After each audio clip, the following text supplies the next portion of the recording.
ಹೇಳಿದ್ರಿ. ಆಯ್ತಲ್ಲ ಸರ್ಪ್ರೈಸು ಎಲ್ಲ. ಗುರುಗಳೇ, ನಿಮ್ಮ ಮಾತು ಕೇಳಿ ನಾವು ಕೋಟ್ಯಾಂತರ ರೂಪಾಯಿ ಎಲೆಕ್ಷನ್ಗೆ ಸುರಿದು ಅಧಿಕಾರದ ಮನೆ ಹಾಳಾಯ್ತು, ಕೈಲಿದ್ದ ಕಾಸು ಹೊಟ್ಟೋಯ್ತಲ್ರಿ. ಏನು ಭವಿಷ್ಯ ರೀ ನಿಮ್ದು?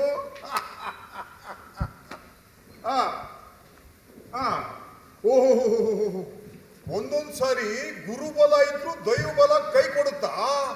ಸರಿ ಸ್ವಾಮಿ, ಸರಿ ಸ್ವಾಮಿ, ಅಂದ್ರೆ ನಮಗೆ ಈಗ ದೈವಬಲ ಕೈ ಕೊಟ್ಟಿದೆ ಅಂತ. ಆಯ್ತು ಆಯ್ತು.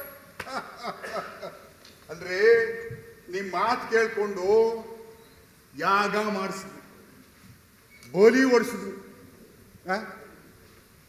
ಏನ್ರಿ ಹೇಳೋದು ನಾನು? ಹೈಕಮಾಂಡ್ಗೆ ಏನ್ರಿ ಹೇಳೋದು? ನಿಮಗೆ ಸಿಲೆಬಸ್ ಅಲ್ಲಿ ಪಾಠ ಇರಲಿಲ್ಲ, ಗೊತ್ತಾಗ್ಲಿಲ್ಲ. ನಮಗೆ 20 ವರ್ಷದಿಂದ ಅದೊಂದೇ ಸಿಲೆಬಸ್, ಇನ್ನೂ ಅರ್ಥ ಆಗಿಲ್ಲ.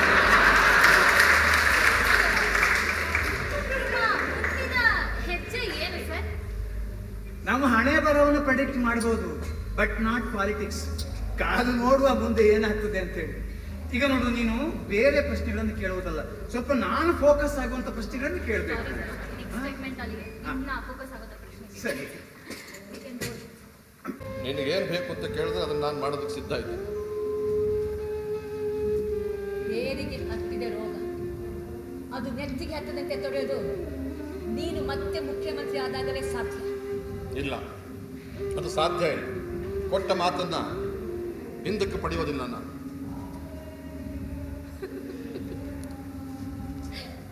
ಎಂಥ ವಿಚಿತ್ರ ನೋಡಿ ಶ್ರೀನವಂತ.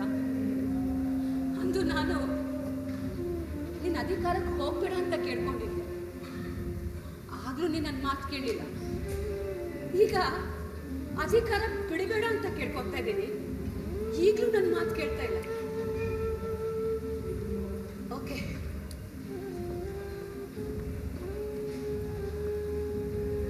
Thanks for your time.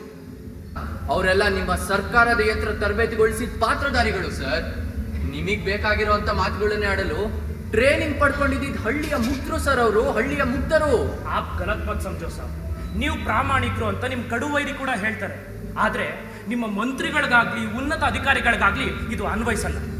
Sorry sir, ನಮ್ಮ ರಾಜ್ಯದ 30 ಜಿಲ್ಲೆಗಳಲ್ಲೂ ಪ್ರತಿ ವರ್ಷ 1 ಕೋಟಿ ಸಸಿ ನೆಡ್ತೀವಿ ಅಂತ ಸರ್ಕಾರಿ ಹಣನ ಖರ್ಚು ಮಾಡ್ತಾರೆ ಸರ್. ಈಗ ನಿಮ್ಮದಿಲ್ಲ ನೋಡಿ ಸರ್, ಕಳೆದ 20 ವರ್ಷಗಳಲ್ಲಿ 30 ಜಿಲ್ಲೆಗಳು ವರ್ಷಕ್ಕೆ 1 ಕೋಟಿ ತರ 20 ವರ್ಷ ಸಸಿ ನೆಟ್ಟಿದ್ರೆ ಇಷ್ಟೊತ್ತಿಗೆ 600 ಕೋಟಿ ಮರಗಳು ಇರ್ಬೇಕಿತ್ತಲ್ವೇ? ನೆಲದಲ್ಲಿ ಬೆಳಿಲಿಲ್ಲ ಸರ್, ಲೆಕ್ಕದ ಪುಸ್ತಕಗಳಲ್ಲಿ ಗಿಡ ಮರಗಳನ್ನ ಬೆಳೆಸಿದ್ರು, ನುಂಗಿದ್ರು ಸರ್. ಈ ಹಗರಣನ ಬಯಲಿಗೆ ತಂದ್ರಲ್ಲ, ಆ ಸರ್ಕಾರಿ ಅಧಿಕಾರಿಯನ್ನೇ ತಾವು ಜೈಲಿಗೆ ಹಾಕಿದ್ರಿ. ಯಾರು? ಸಂಜೀವ್ ಸಿಂಗ್ ಅವರು ಅಧಿಕಾರದಲ್ಲಿದ್ದಾಗ ಮಂತ್ರಿಗಳನ್ನ ಅಧಿಕಾರಿಗಳನ್ನ ಬ್ಲಾಕ್ ಮೇಲ್ ಮಾಡಿ ಹಣ ಪಡೆದು ಆ ಅಪರಾಧದ ಮೇಲೆ ಜೈಲಿಗೆ ಹೋಗಿದ್ದಲ್ವಾ? ಸರ್, ತಿಮಿಂಗ್ಲಗಳು ಸಮುದ್ರದಲ್ಲಿಲ್ಲ ಸರ್, ಸರ್ಕಾರದಲ್ಲೇ ಇವೆ. ಪಾಪ ಅವನ್ ಬಲೆ ಕೆಡವಕ್ಕೆ ಹೋಗಿ ತಾವೇ ಸುಳಿಗೆ ಸಿಕ್ಕೊಂಡ್ರು. ಸಂಜೀವ್ ಸಿಂಗ್ ಅವ್ರ ಕೇಸ್ನ ಮತ್ತೆ ರಿಓಪನ್ ಮಾಡಿಸಿ ಸಾಬ್, ಆಗ ನಿಮ್ಗೆ ಗೊತ್ತಾಗುತ್ತೆ ನಿಜ ಯಾವುದು ಸುಳ್ಳು ಯಾವುದು ಅಂತ. ಸಾಕು ಮಾಡಿ. ನೀವು ಯಾವ ಮಾತುಗಳು ನನಗೆ ನನ್ನ ಮನಸ್ಸಿನಲ್ಲಿ ನಿಜ ಆಗದಂಗಿರ್ಲಿ ಅಂತ ಬಯಸ್ತೇನೆ.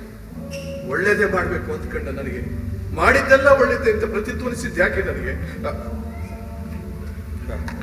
ನೋಡಿ, ತಡರಾತ್ರಿ ಆಗಿದೆ, ತೊಂದರೆ ತಗೊಂಡು ನನಗೆ ಬಂದ ಬೇಕಾದಷ್ಟಿತ್ತು ಮಾತಾಡೋದಕ್ಕೆ, ಪ್ರಶ್ನೆ ಕೇಳೋದು ಈಗ ಸಮಯ ಇಲ್ಲ. ನೀವು ನನ್ನ ಹೋಗರಿಗೆ ಕೊಟ್ಟು ಬಂದಿದ್ದಕ್ಕೆ ಧನ್ಯವಾದ.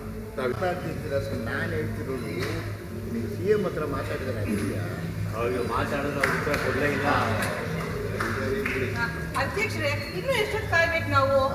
ನೋಡಿ ಮಹಾರಾಣಿಯವರೇ, ದೇವರ ದರ್ಶನ ಆಗ್ಬೇಕು ಅಂದ್ರೆ ಕಾಲದ ಮೇಲೆ ಮನಸ್ಸಿಡಬಾರ್ದು, ಭಕ್ತಿ ಮೇಲೆ ಮನಸ್ಸಿಡಬೇಕು. ನಿಮ್ಮ ಕಾಯಕದ ಪ್ರಾಬ್ಲಮ್ಗಳನ್ನೆಲ್ಲ ಮನೆಯಲ್ಲಿ ಇಟ್ಬಿಟ್ಟು ಬಂದ್ರಿ ಸ್ವಾಮಿ. ನಿಮ್ಮ ಸ್ವಾಮಿ ವಿಷಯಕ್ಕೆ ಬನ್ನಿ ಸ್ವಾಮಿ ಅಧ್ಯಕ್ಷರೇ. ಯಾಕೋ ಇವತ್ತು ಈ ಮೀಟಿಂಗ್ ಡೌಟ್ ಆಗ್ಬಿಟ್ಟಿದೆಲ್ಲ ಸ್ಟಾರ್ಟ್ ಆಗೋದೆ. ಬೀಗರ ಮನೆಗೆ ಬೇರೆ ಹೋಗೋದಿತ್ತು, ಅದನ್ನ ಬೇರೆ ಬಿಟ್ಟು ಬಂದಿದ್ದೀನಿ. ನಾವು ಏನೇನೋ ಬಿಟ್ಟಾನೆ ಇಲ್ಲಿವರೆಗೂ ಬಂದಿರೋದು. ಸ್ವಲ್ಪ ಭಾಷೆ ಮೇಲೆ ಗಮನ ಇರ್ಲಿ ಕಣ್ರಿ. ಏನ್ರಿ ಇದು ನೀವು? ಇದು ಕೋರ್ ಕಮಿಟಿ ಮೀಟಿಂಗ್ ಅಮ್ಮ. ಆಯ್ತು ಬೆಂಕಿ ಬೀಳುತ್ತೆ. ನಾಳೆ ಶಾಸಕಾಂಗ ಪಕ್ಷದ ಸಭೆ ಇದೆ. ಇವತ್ತೇ ಡಿಸೈಡ್ ಆಗಬೇಕು. ಪಕ್ಷಕ್ಕೆ ಮಾತ್ರ ಅಲ್ಲ, ನಮ್ಮ ಸರ್ಕಾರಕ್ಕೂ ಕಷ್ಟ ಬಂದಿದೆ ಈಗ. ಅಧ್ಯಕ್ಷರೇ, ದೇವರಂತ ಮನುಷ್ಯ ನಮಗೆಲ್ಲ ಎಷ್ಟು ಸ್ವಾತಂತ್ರ್ಯ ಕೊಟ್ಟಿದ್ರು. ಅವ್ರನ್ನ ಹೇಗಾದ್ರೂ ಮಾಡಿ ಒಪ್ಪಿಸ್ಬೇಕು ಸರ್ ನೀವು. ನೋಡಿ, ಈ ಹಿಂದೆ 2 ಬಾರಿ ಒತ್ತಾಯ ಮಾಡಿ ಅವನನ್ನು ಒಪ್ಪಿಸುವುದರಲ್ಲಿ ನಾನು ಯಶಸ್ವಿಯಾಗಿದ್ದೆ. ಈ ಸಲ ಅವನು ದೃಢ ನಿರ್ಧಾರ ಮಾಡಿದ ಹಾಗೆ ಕಾಣಿಸ್ತಾನೆ. ಅವ್ರು ಅನ್ನೋದನ್ನ ಆಮೇಲೆ ಅರ್ಥ ಆಯ್ತು. ಇವರಾನ ತಮ್ಮ ಅಧಿಕಾರದ ಅವಧಿ ಮುಗಿಯುವವರೆಗೂ ಗೋಚರವಾಗದ ಎಚ್ಚರಗಳು 3 ದಿನಗಳಲ್ಲಿ ಇವರಿಗೆ ಹೊಳೆದಿದ್ದಾದ್ರು ಹೇಗೆ ಮಹಾಸ್ವಾಮಿ? ಒಬ್ಬ ಹಳ್ಳಿಗಾಡಿನ ಯುವಕನಿಗೆ ನಾಡಿನ ಮುಖ್ಯಮಂತ್ರಿ ಆಗುವ ಅವಕಾಶವನ್ನು ಕಲ್ಪಿಸಿಕೊಟ್ಟ ವ್ಯವಸ್ಥೆಯನ್ನೇ ಅನುಮಾನಿಸುವ ಮೂಲಕ ಜನರಿಗೆ ದ್ರೋಹ ಬಗೆದಿದ್ದಾರೆ. ಅಧಿಕಾರ ಬಿಡುವ ಘೋಷಣೆ ಮಾಡಿದ ನಂತರ ಉಂಟಾಗಿರುವ ಮಾನಸಿಕ ಶೂನ್ಯ ಸ್ಥಿತಿ, ಈ ಮಾನಸಿಕ ಶೂನ್ಯ ಸ್ಥಿತಿಯಿಂದ ಈಗ ವರ್ತಿಸಿದ್ದಾರೆ. ಮತ್ತೆ ಭ್ರಮಣೆಯಾಗಿದೆ ಇವರಿಗೆ. ಮಹಾಸ್ವಾಮಿ, ಒಬ್ಬ ಫಿರ್ಯಾದಿಯ ಮಾನಸಿಕ ಸ್ಥಿತಿಯ ಬಗ್ಗೆ ಘನ ನ್ಯಾಯಾಲಯಕ್ಕೆ ಅನುಮಾನ ಬಂದರೆ ವೈದ್ಯರಿಂದ ಪ್ರಮಾಣೀಕರಿಸಿದ ನಂತರ ಅವರ ಹೇಳಿಕೆಗಳನ್ನ ದಾಖಲು ಮಾಡಿಕೊಳ್ಳಬಹುದು ಅಂತ ಪ್ರೆಸಿಡೆಂಟ್ ಇದೆ ಇವರನ್ನ. ಶೀಲವಂತರ ಮಾನಸಿಕ ಸ್ಥಿತಿಯ ಬಗ್ಗೆ ನನಗೆ ಯಾವುದೇ ರೀತಿಯ ಅನುಮಾನಗಳಿಲ್ಲ. You my proceed. ಮಹಾಸ್ವಾಮಿಗಳೇ, ನಾನು ಏನು ಕಾರ್ಯವನ್ನು ಮಾಡಿದ್ದೀನಿ, ಆ ಕ್ರಿಯೆಗಳಿದಾವಲ್ಲ, ಅದರ ಪರಿಣಾಮ ಏನು ಅನ್ನೋ ಅರಿವು ನನಗಿದೆ ಮಹಾಸ್ವಾಮಿ. ನಮ್ಮ ವ್ಯವಸ್ಥೆಯಲ್ಲಿ ನಿದ್ರಿಸ್ತಿರ್ತಕ್ಕಂಥ ವಿಮರ್ಶಾ ಜ್ಞಾನವನ್ನು ಎಚ್ಚರಿಸುವ ಪ್ರಯತ್ನ ಮಾಡ್ತಾ ಇದ್ದೆ. ಈ ರಾಜ್ಯವನ್ನು ಪ್ರೀತಿಸ್ತಿದ್ದೆ, ಗೌರವಿಸ್ತಿದ್ದೆ ಅಪಾರವಾಗಿ. ಆ ಕಾರಣದಿಂದ ಆ ರಾಜ್ಯದ ಉಜ್ವಲ ಭವಿಷ್ಯಕ್ಕಾಗಿ ಈ ಅಂತಿಮ ಪ್ರಯತ್ನ ಮಾಡ್ತಾ ಇದ್ದೆ. ಇವರು ತಮ್ಮನ್ನ ತಾವು ದೇವರಾಗಿಸ್ಕೊಳ್ಳೋಕೆ ಹೊರಟಿದ್ದಾರೆ.